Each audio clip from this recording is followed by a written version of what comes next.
Thank you very much. It's good to be back. My name is Henrik. I'm the co-founder and CEO of Fibbl. And today, I want to talk with you about a trend that we have been spotting specifically for the footwear industry that has been going on for the last 12 to 14 months, but has been massively accelerated in the last 3 to 6 months. And that trend is that footwear and the footwear industry is in a unique position to do a world first.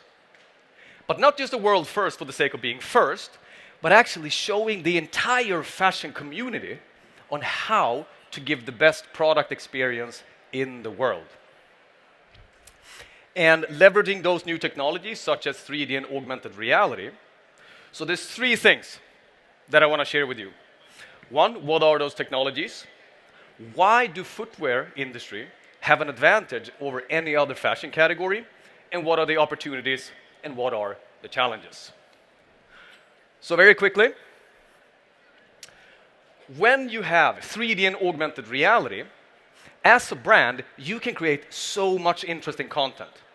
You can be so creative, whether you want to produce smarter product images, whether you want to give your consumers the opportunity to engage with your product using 3D on the website, or virtual try-on that allows them to try the shoes on. But then you can also do way more engaging marketing campaigns, whether that is through email, or whether that is through text or SMS. And then any other kind of creative video assets that you can add on top of that. And why do companies invest in this? Why do companies look into these technologies? It's because it gives the consumer the opportunity to engage with the product, spend more time with the product, learn more about it, and get more familiar with the product. And what happens when a consumer gets more familiar with a product, they can do smarter purchasing decisions. And when a consumer makes smarter purchasing decisions, the conversion for the brand goes up and the return rates plummet. But as with any new technology, everybody doesn't adopt it right away, right? It takes some time. And some of you might know this graph. It is called the diffusion of innovation. And what this graph suggests is whenever a new technology is being launched, there's a small minority in the beginning that are the innovators, those who push technology forward, those who push it to market, those who engage with it and make it accessible. And when new technology becomes accessible on a market, then you enter the early adopters. And the early adopters, I like to call them more of the adventurers. Those are the ones who love new technology. They engage with new technology. Those are the people who go home on a Wednesday evening, crack open a beer, but they don't watch the last soccer game. They watch the last Apple event. They're excited when the new iPhone comes. And they're excited to show you, look at this new iPhone, look at all the features, look at how great it is. While you and I stand there and look at that iPhone, it's like, looks like the last iPhone to me. To us, it's not that big of a difference. But to them, they like to engage with technology, and they are a little bit more of risk takers. They can adapt technology and adopt technology, take a little bit of risk, stumble and fumble, but when they know how to execute on those technologies, they can have astronomical successes. And when those results are stacking up, you enter what's called the early majority. And the early majority, I like to call them more of observers. They observe technology, they look at the early adopters, and they see what works, what doesn't work, and when they can see that the evidence has stacked up enough, that's when they invest. That's when they start to adapt the new technology, and they have less risk tolerance, but the return on investment based on the low risk, but the high returns, those are usually the winners of the game. And when these people, the early adopters, the early majority, have adopted a new technology, then you enter the late majority. And the late majority, unlike the observers, they are more the kind of like a racehorse with blindfolds that run, and then they pop up their head and they look back at their competitors and say, shit, what is this technology? Why don't we have this technology? Are we late to the party again?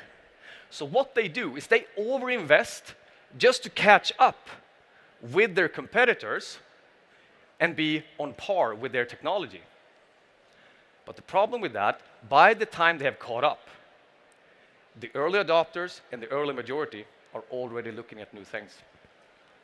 So they are always in the game of trying to catch up and invest to catch up rather than investing to get ahead. And for any of you who are in business, you know that that is not a position you want to be in. And then you have the laggards. The laggards are the skepticism of all technologies. So whenever a new technology is released, they're very skeptical.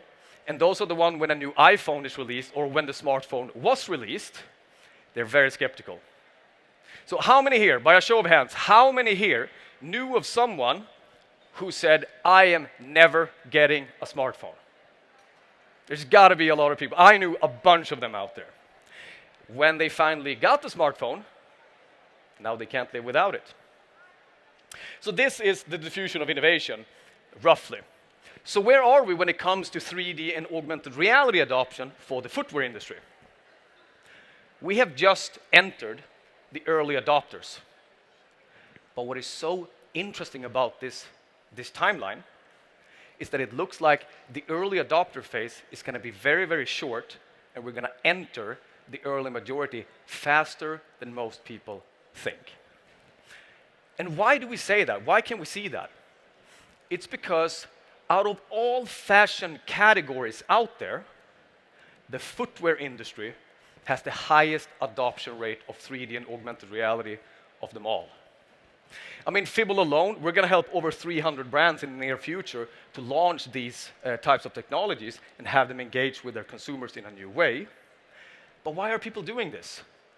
And the easiest way to say it is, it works.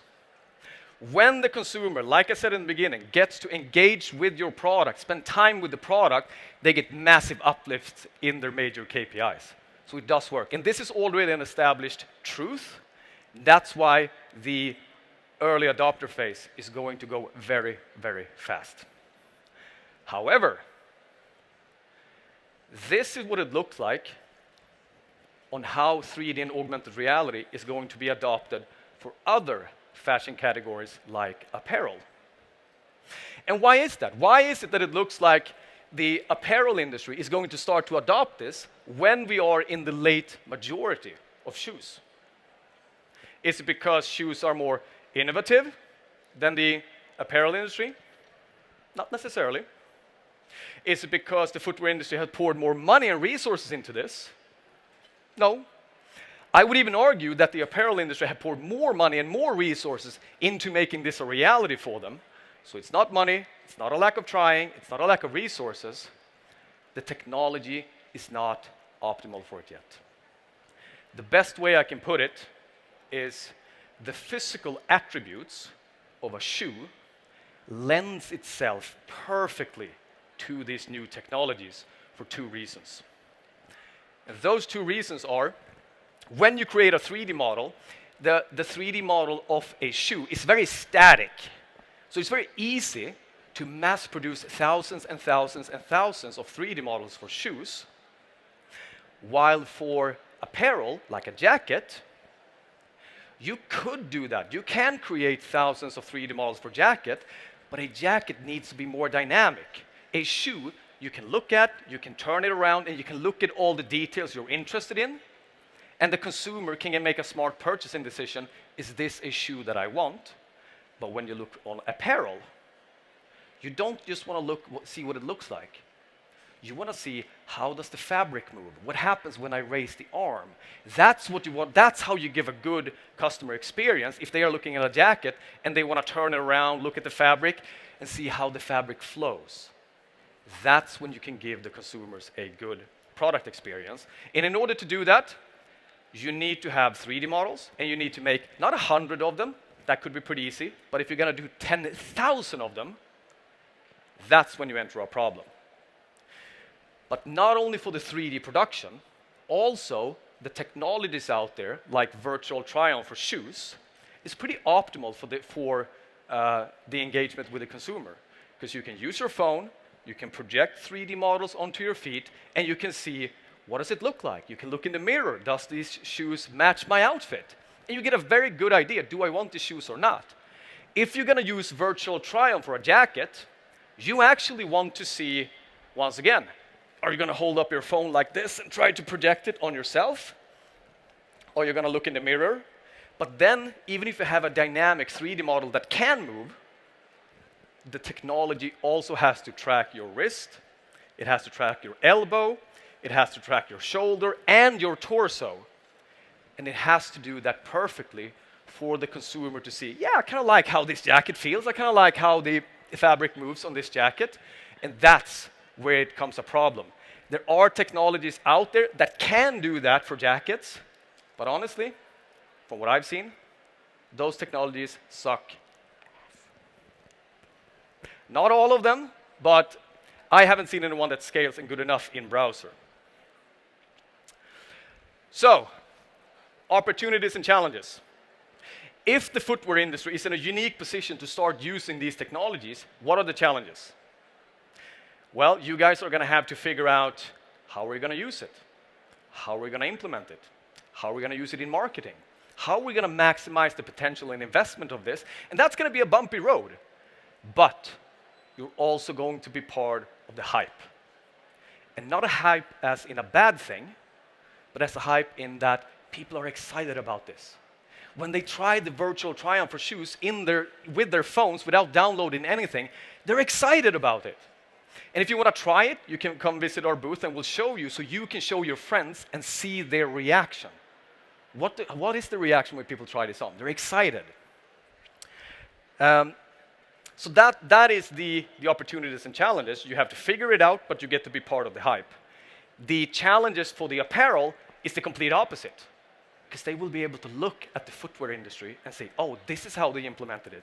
This is how they maximize the potential. This is how they engage with their consumers, and this is how they market it. So they're just going to be able to copy-paste that and use it for themselves, but the hype will be over. It's not going to be as exciting anymore. It's kind of like Wi-Fi. We are so used to having Wi-Fi wherever we go and always have a fast internet connection, but for some ungodly reason, we don't have that when we're flying on airplanes, right? So when we finally get good Wi-Fi on planes, we're not going to be super excited and think this is the coolest thing in the world. We're going to be like, finally, what took you guys so long? That's what's going to happen. And same thing for apparel. These technologies are going to be able to other product categories, and then apparel, they're going to fall behind, and it's going to become an expectation. So, lastly, what I would implore you to do, I'm not going to tell you don't be part of the late majority. I can't be that naive. But if this technology looks interesting to you, if it tickles your imagination, and you want to give your consumers the best possible product experience in the world, what I implore you to do is take the first step and lead the way, not just for the footwear industry, but for the entire fashion community. Thank you very much.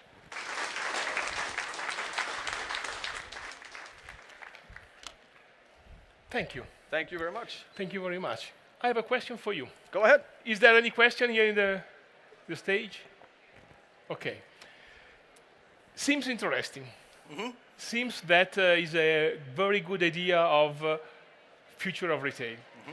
But concretely, if I am a brand, a footwear brand, yeah, what should I have to do to proceed and test and understand something more? Right. That is a great question. And like I said, the early adopters are going to have a little bit more of a bumpy road because they need to try it out. So my suggestion is just trial and error. Get your hands on 3D models, test it out, and we at Fibbl want to sort of contribute to that trial and error process, which is why we also, any footwear brand out there who want to try this technology, if they send us one shoe, we're going to give them the 3D models, the AR technology for free so they can try it out, they can test it, and just see, is this something that I believe in? Is this something that we want to give to our consumers? But the core of the essence is try it out and look at it. If you feel uncomfortable, you might wait a little bit to be part of the early majority instead of the early adopters, but have your eyes on it. It's going to go faster than most people think that people are going to adopt this, so be aware of it. Totally agree with you. Thank you. Okay. Thank you for your time. Thank you very much. Thank you.